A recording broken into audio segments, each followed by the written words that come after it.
पूर्व में लोहारू से रहे विधायक श्री ओम प्रकाश गोरा जी, जिला के अध्यक्ष भाई रवि मैंगिया जी, पार्टी के प्रदेश के सचिव श्री सुनील लांबा जी, महिला की जिला के अध्यक्ष इंदु परमार जी, आपके अपने सदा आपके बीच में रह करके आपकी सेवा करने वाले युवा के भाई विशाल गरेवाल जी, मंच पे मेरे साथ बैठे हुए पार्टी के हल्का के जिला के प्रदेश स्तर के सभी नेतागण, मान और सम्मान के योग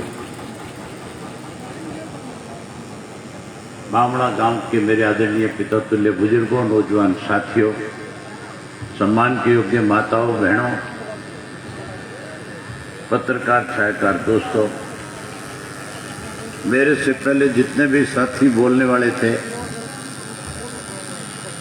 उन साथियों ने आपके सामने आज देश के हालात किस किस्म के हैं,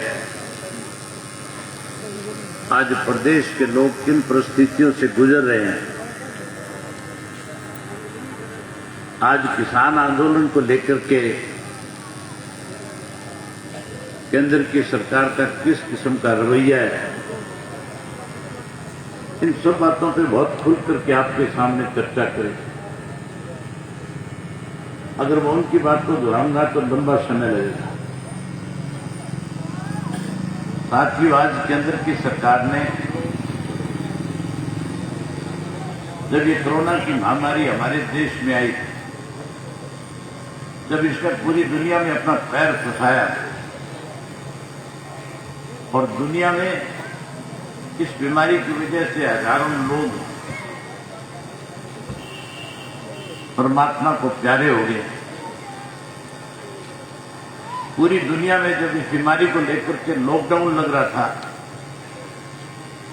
हमारे देश के प्रधानमंत्री ने भी भारतवर्ष के अंदर लॉकडाउन लगवाया। जब लॉकडाउन लगा था उस वक्त मुश्किल से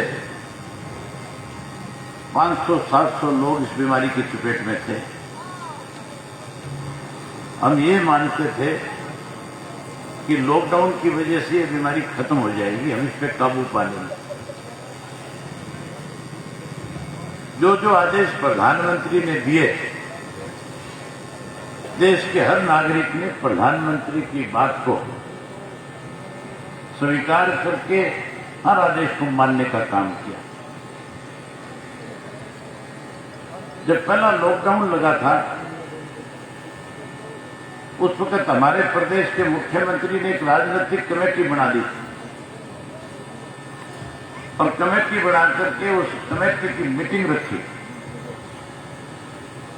हम एक दूसरे से जाकर के तो नहीं मिल सकते थे, लेकिन आजकल क्योंकि ऑनलाइन का जमाना है, मीडिया का जमाना है,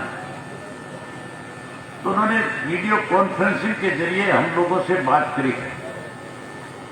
जो कमेटी बनाई गई थी उस कमेटी के अंदर मैं भी मेंबर था, भूपेंद्र सिंह हुड्डा भी मेंबर था। उस कमेटी में 2-3 मिनिस्टर भी मेंबर थे और मेंबर पार्लियामेंट को भी उन्होंने मेंबर बनाया हुआ है। जिन दिनों पहला लॉकडाउन लगा था उन दिनों किसान की सरसों की फसल पक करके तैयार थी। मैंने हमारे मुख्यमंत्री से पूछा था, मुख्यमंत्री जी, बीमारी की वजह से आज इस देश में लॉकडाउन लग गया, किसान की खेत में सरसों की फसल पक करके तैयार है, किसान उस फसल को कैसे बेच करके आएगा?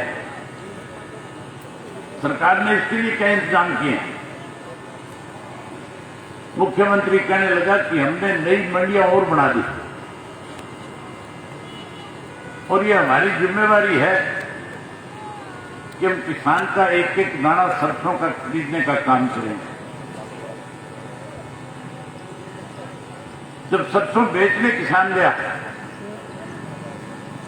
तो नमी के नाम पे किसान की सरसों की फसल को सरकार ने लूटने का काम किया। उसके ऊपर कैप लगा दिया कि 7 क्विंटल से ज्यादा सरसों किसान मंडी में लेकर के नहीं आएगा। कैसे किसान परेशान हो, इसकी योजनाएं उस लॉकडाउन के दौरान इन्होंने बढ़ानी शुरू कर दी। जब हमारी दूसरी मीटिंग हुई उस वक्त गेहूं की फसल पक करके तैयार हो गई। हमने गेहूं के बारे में पूछा तो मुख्यमंत्री कहने लगा कि हम अब की बार किसान को बोनस के रूप में 200 रुपए ज्यादा देंगे। हमने मुख्यमंत्री को कहा कि अगर आप किसान को बोनस के रूप में 200 रुपए ज्यादा दोगे तो हम आपकी सरकार की प्रशंसा करेंगे। लेकिन गेहूं की खरीद के अंदर भी किसान को परेशानियों का सामना उठाना पड़ा। 2-2 महीने पेमेंट नहीं हुई। जो किसान का 17,000 करोड़ रुपया केंद्र की सरकार की तरफ से हरियाणा को मिला हुआ था, इन्होंने उस पैसे को बैंक में डाल करके बैंक वालों के साथ मिलकर के 800 करोड़ रुपया जो ब्याज का बनता था वो खाने का काम किया। हालात तो उस वक्त ऐसे थे कि पूरे देश के अंदर ना तो कहीं कोई इंडस्ट्री चल रही थी, ना कोई स्कूल कॉलेज खुले थे, ना कोई छोटी मोटी दुकान खुली हुई थी। ऐसे हालात भी पैदा हो गए थे कि जो हमारे बड़े बुजुर्ग टाइम पास करने के लिए हुक्के पे बैठ करके गपशप करते थे, उनके हुक्कों की तंबाकू खत्म हो गई थी, बीड़ी नहीं मिल रही थी। लोग डरे हुए थे, अपने अपने घरों में बैठे थे। और पूरे देश के अंदर देश का प्रधानमंत्री बारी बारी से इस बात को लेकर के अपील कर रहा था कि देश आर्थिक रूप से कमजोर हो रहा है। प्रधानमंत्री को मुख्यमंत्री चिट्ठियां लिख रहे थे, टेलीफोन करके उनसे रिक्वेस्ट कर रहे थे कि हमारी इंडस्ट्री खोलने की परमिशन दी जाए। जो गरीब आदमी उस इंडस्ट्री में काम करता था वो अपना घर, वो अपना कारोबार छोड़ करके अपने घर देश चला गया। कहीं मजदूर नहीं था। जब देश के हालात खराब हो रहे थे तो इस देश को बचाने वाला केवल एक व्यक्ति था, केवल और केवल किसान एक ऐसा था जो उस महामारी की, उस बीमारी की परवाह किए बिना अपने खेत में गया और खेत की फसल को और ज्यादा मेहनत के साथ उस फसल की जो ईल्ड थी उसको भी ज्यादा करने का काम किया। जब देश आर्थिक रूप से कमजोर हो रहा था, इस देश को बचाने में सबसे बड़ी भूमिका अगर किसी की रही तो किसान की थी। किसान इस देश को आर्थिक रूप से मजबूत कर रहा था। देश का प्रधानमंत्री स्वयं ये बात अपनी मन की बात के दौरान भी और टेलीविजन पे आकर के देश को संबोधित जब कर रहा था तो कह रहा था कि आज इस देश को आर्थिक रूप से अगर किसी ने बचाया है तो वो देश का किसान है। मैं उस किसान को सलाम करता हूं, सैल्यूट करता हूं, कह रहा था। मैं इस किसान के सामने नतमस्तक करता हूं। आप तो अन्नदाता की बात की जा रही थी और फिर चंद दिनों के बाद कैसे अन्नदाता को उसकी जमीन बेचने पर मजबूर किया जाए, कैसे उसकी जमीन को बड़े बड़े कॉर्पोरेट हाउस के हाथों में सौंप दिया जाए, उसके लिए योजना बना डाली। और योजना भी ऐसी बनाई, ऐसे 3 काले कानून तैयार कर दिए जिसकी वजह से आज पूरे देश का किसान जो है परेशान है। साथियों, हैरानी की बात है, देश के अंदर, दुनिया में किसी भी राष्ट्र में कोई भी अध्यादेश जो लाया जाता है, अध्यादेश सिर्फ उन हालात में लाए जाते हैं जब देश के ऊपर कोई बहुत बड़ा संकट आ जाए।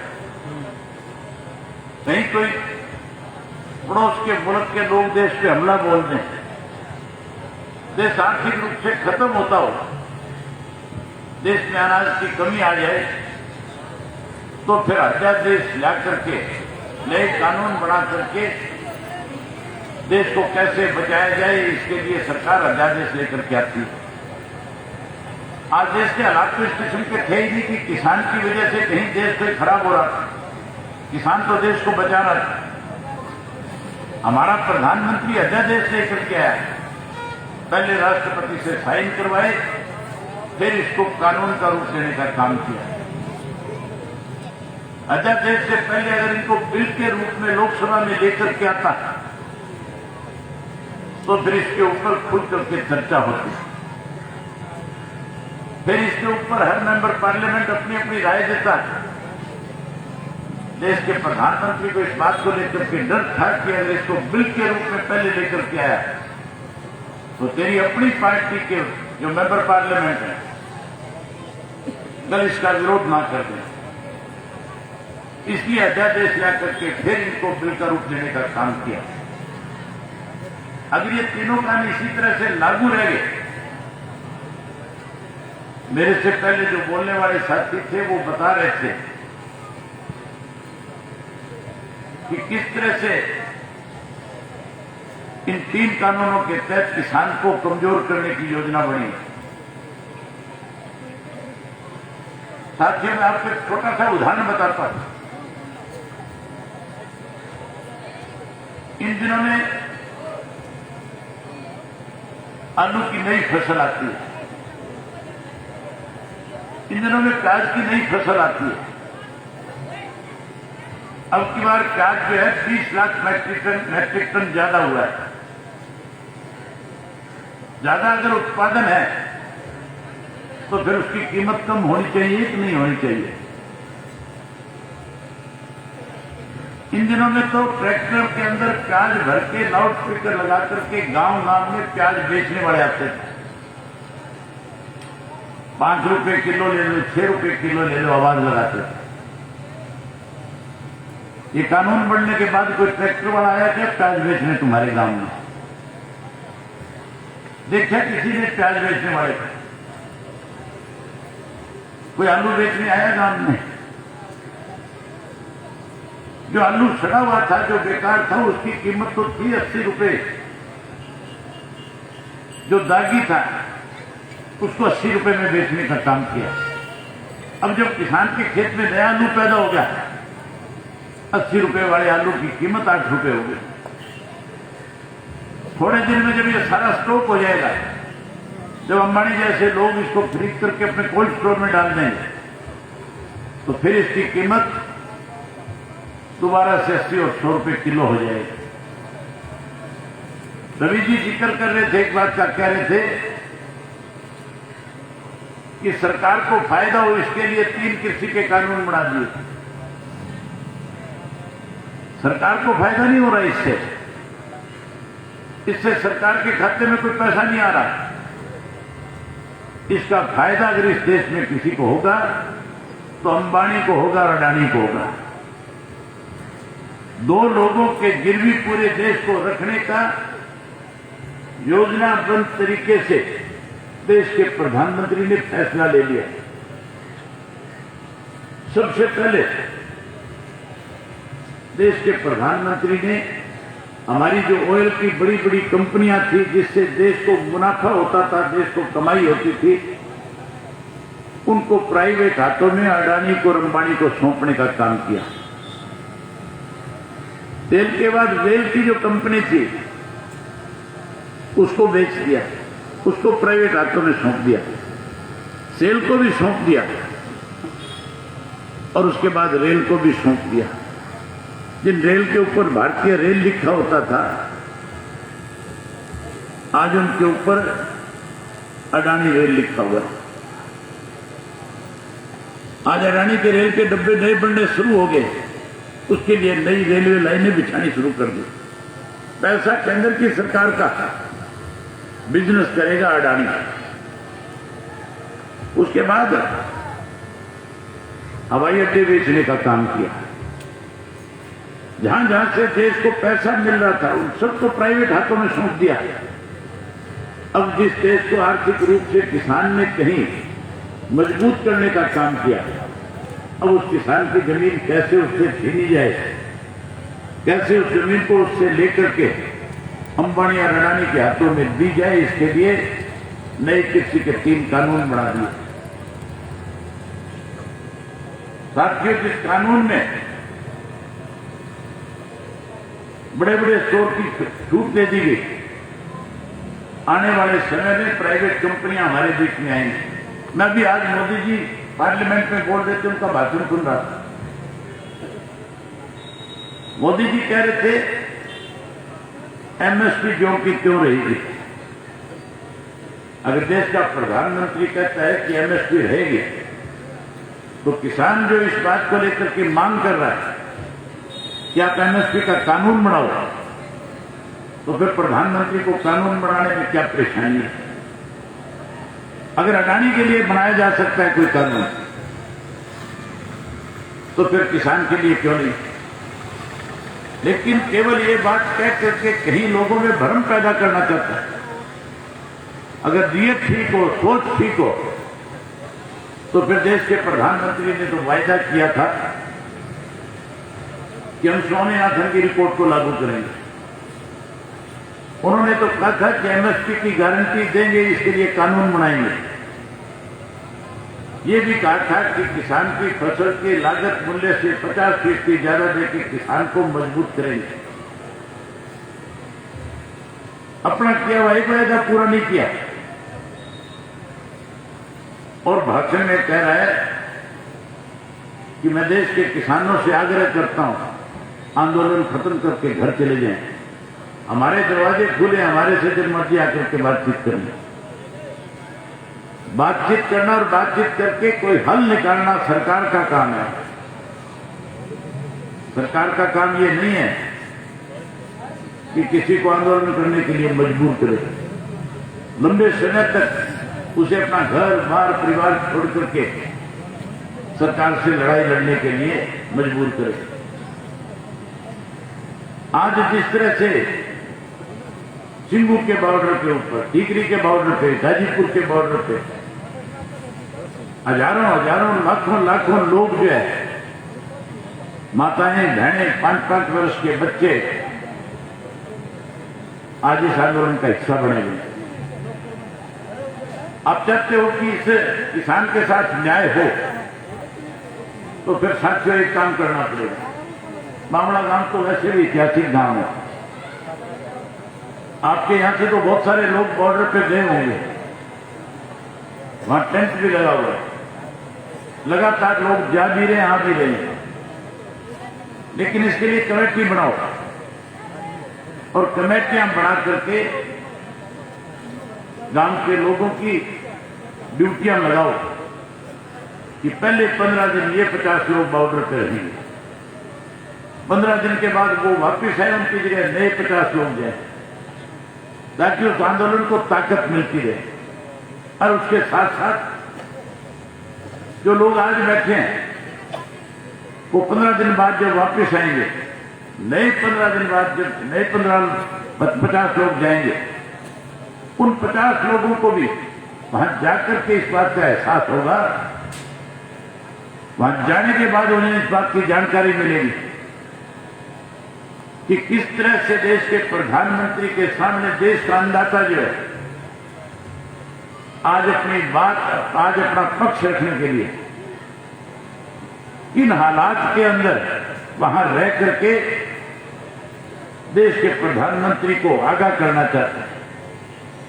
मैं वहां जाकर हूं, मैंने वहां जाकर के देखा है, -, डिग्री के टेम्परेचर के अंदर ट्रालियों में रात कैसे गुजारी जाए, उसका एहसास केवल उस व्यक्ति को होता है जो उस ट्राली में रात को रह करके उस -, डिग्री टेम्परेचर में जब सुबह उठता है, तब पता चलता है कि पूरी रात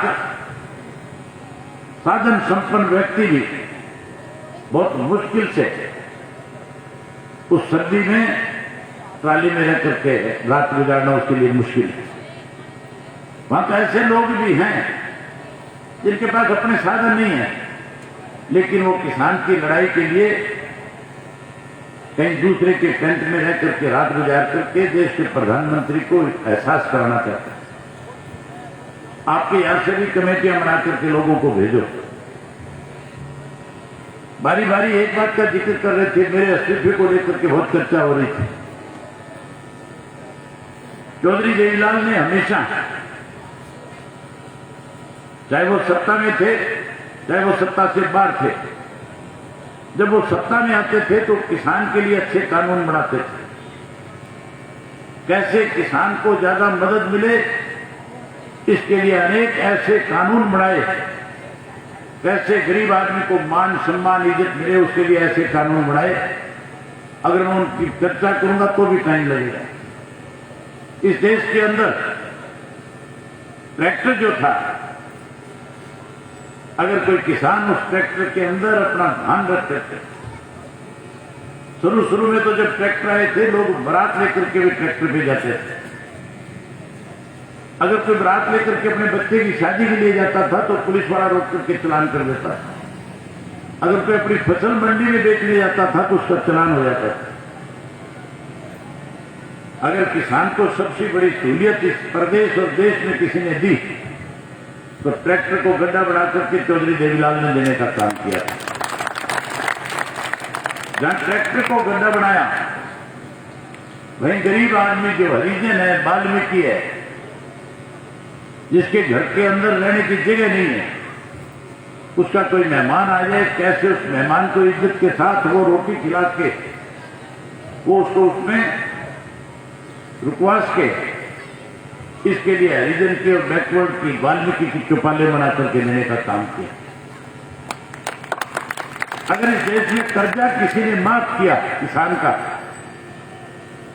तो उस शख्स का नाम भी चौधरी देवीलाल है, जिसने 10-10 हजार के कर्जे माफ किए। जहां कर्जे माफ किए वहीं पेंशन दुनिया में तो दी जाती थी, हिंदुस्तान में सिर्फ और सिर्फ पेंशन कर्मचारी लेता था या कोई एमएलए और एमपी लेता था। अगर आम आदमी को पेंशन की सहूलियत किसी ने इस देश में दी तो शख्स का नाम भी चौधरी देवीलाल था। ओलावृष्टि हो जाती थी, सूखा पड़ जाता था, फसलें खत्म हो जाती थी, अगर उसको उसकी फसल का मुआवजा किसी ने सबसे पहले दिया तो चौधरी देवीलाल ने दिया।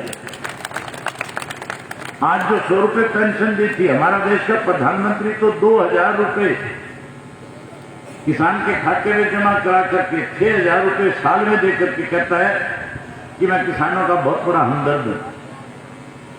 आम आदमी के साथ अगर किसी ने हमदर्दी करने का काम किया तो चौधरी देवीलाल ने जो 100 रुपए पेंशन बनाई थी आज कितनी होगी? 2250 होगी। अगर चौधरी देवीलाल 100 नहीं बढ़ाता तो 2250 कहां से मिले? घर में अगर 2 मेंबर है पेंशन लेने वाले तो 48,000 रुपए से ज्यादा रुपया साल का। प्रधानमंत्री तो 6,000 देकर आसान करता है हमारे पे, चौधरी देवीलाल ने तो स्कीम के तहत 48,000 रुपए पेंशन के रूप में देने का काम किया।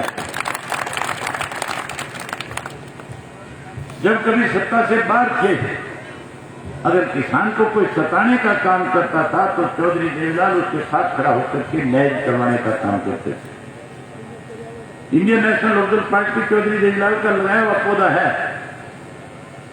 अगर आज किसान की कोई अनदेखी कर रहा है, आज अगर किसान को कोई जमीन बेचने पे मजबूर कर रहा है, आज किसान के लिए विधानसभा में कोई इस तरह के कानून बना रहा है।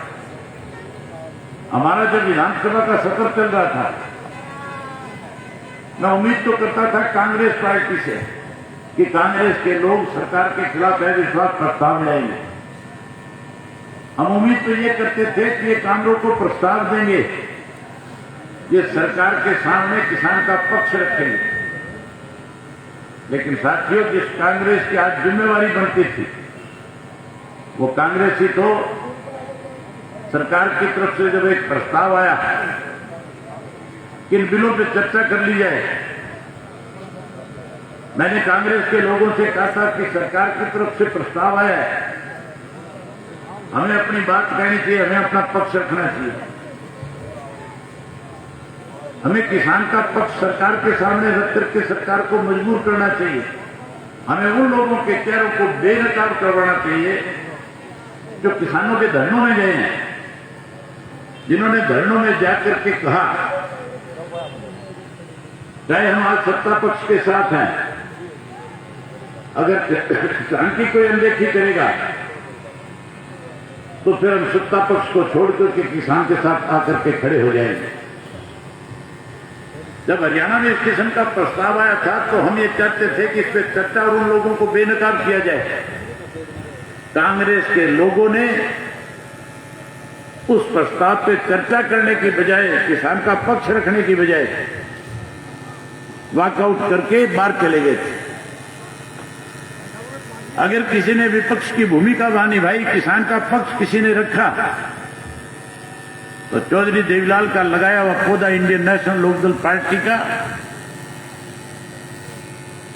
विधायक के रूप में जो जिम्मेवारी मुझे दी गई, मैंने 40 मिनट तक सरकार को न केवल घेरने का काम किया, बल्कि सत्ता पक्ष में बैठे हुए उन लोगों को भी बेनकाब करने का काम किया जो केवल किसान की राजनीति करना चाहते हैं। और मैंने उसी वक्त फैसला कर लिया था कि आज सत्ता पक्ष और विपक्ष पूरा मिला हुआ है, और जिस विधानसभा के अंदर किसान के खिलाफ इस किस्म के प्रस्ताव लाए जाए जिसपे सत्ता पक्ष और विपक्ष मिलकर के मोहर लगाएं, मैं ऐसी विधानसभा का सदस्य नहीं रहना चाहूंगा। और मैंने उसी दिन जहां पार्टी के साथियों के साथ विचार विमर्श किया, वहीं अपने विधानसभा क्षेत्र के लोगों से जाकर के मिला। अपने विधानसभा में मैं इसलिए गया था कि उन लोगों ने मेरे ऊपर भरोसा किया था, उन लोगों ने मेरे ऊपर विश्वास जता करके मुझे विधानसभा में चुन करके भेजा था। मेरी भी जिम्मेवारी बनती थी कि मैं उनके बीच में जाऊं, उनसे पूछ करके फैसला लूं। जब मैं उनके बीच में गया, जब मैंने उनसे चर्चा करी, जब मैंने उनसे पूछा कि मुझे क्या फैसला करना चाहिए, मेरे विधानसभा क्षेत्र के बच्चे बच्चे की जुबान पे एक ही बात थी कि चौधरी देवीलाल के नाम को आज कुछ लोग कलंकित कर रहे हैं। आज चौधरी देवीलाल के नाम के ऊपर राजनीति करके कहीं सत्ता का दाव लगाए बैठे हैं। ऐसे लोगों को बेनकाब करने के लिए आपको विधानसभा से त्यागपत्र दे देना चाहिए। और मैंने उसी दिन स्पीकर को चिट्ठी लिखी और उस चिट्ठी में साफ कर दिया था कि 26 तारीख तक अगर इन तीनों कानूनों को केंद्र की सरकार वापस नहीं लेती तो इस चिट्ठी को मेरा इस्तीफा समझा जाए और इस इस्तीफे को मंजूर कर लिया जाए। स्पीकर ने भी प्रेस के लोगों को बुला करके कहा कि मुझे इस्तीफा नहीं मिला, और जब मैंने इस्तीफा दिया तो मेरे पास कांग्रेस के लोगों के फोन आए, मेरे पास बीजेपी के लोगों के फोन आए, मेरे पास जेजेपी के लोगों ने भी फोन किए। मुझे कहने लगे कि आप इस्तीफा मत दो, आपके बिना विधानसभा जो है अधूरी हो जाएगी। विधानसभा में किसान का पक्ष कौन रखेगा? मैंने उनसे कहा था, मैंने कहा अगर आप हमारे इतने हमदर्द हो, अगर आप इतने शुभ चिंतक हो, तो फिर आप लोगों को भी मेरे साथ इस लड़ाई में शामिल होना चाहिए और इस विधानसभा से त्यागपत्र दे देना चाहिए। उन्हें इस बात का डर था, वो मुझे बारी बारी इसलिए ये बात कह रहे थे कि मेरे त्यागपत्र देने के बाद उन लोगों को शादी का कार्ड भी नहीं मिलेगा।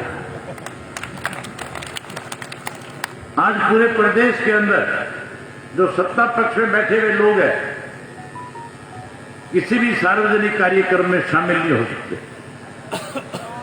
किसी की ब्याह शादी में नहीं जा सकते। यहां तक भी कुछ जिलों ने तो इस तरह का फैसला भी ले लिया कि अगर ये लोग किसी के दुख में भी शामिल होने के लिए आए तो इनसे बात मत करो। लोगों ने गांव के बाहर बोर्ड लगा दिए कि सत्ता पक्ष के साथ जुड़े हुए लोग या सत्ता में बैठे हुए लोग हमारे गांव में इंटर नहीं कर सकेंगे। बांगड़ा गांव में लगा कि नहीं लगा बोर्ड अभी तक? गांव में बोर्ड लगा दोगे कि नहीं लगा दोगे? लगाओगे तो एक बार हाथ खड़ा करके दिखाओ। तुम बोर्ड लगाओ, मैं देखने आऊंगा। आज अगर आप कहते हो साथियों कि किसान के साथ न्याय हो, ये लड़ाई कोई जल्दी खत्म होने वाली नहीं है। ये आंदोलन कोई महीने 20 दिन में खत्म होने वाला नहीं है।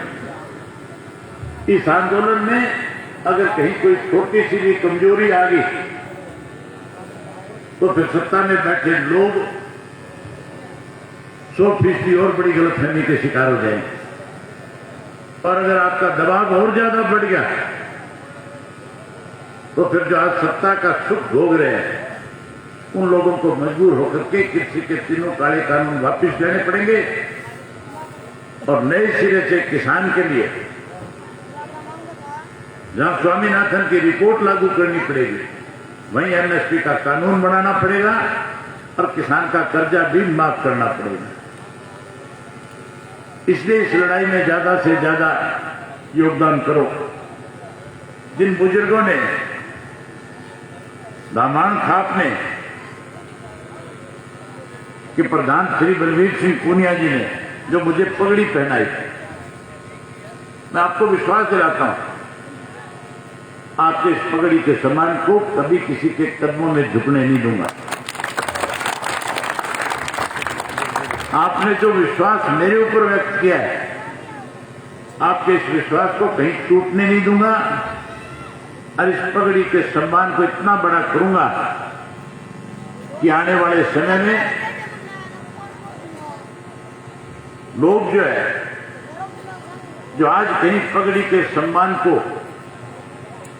जो झूठ बोल करके पगड़ियां पहन करके पगड़ी का सम्मान लेकर के आपके बीच से गए, वो लोग दोबारा आपके बीच में नाच के इस तरह के हालात पैदा कर देंगे। मैं दामान खाप का इस बात के लिए आभारी हूं कि उन्होंने आज मुझे अपने बीच में बुलाया, मुझे सम्मान दिया। मैं इसके लिए आपका शुक्रगुजार हूं।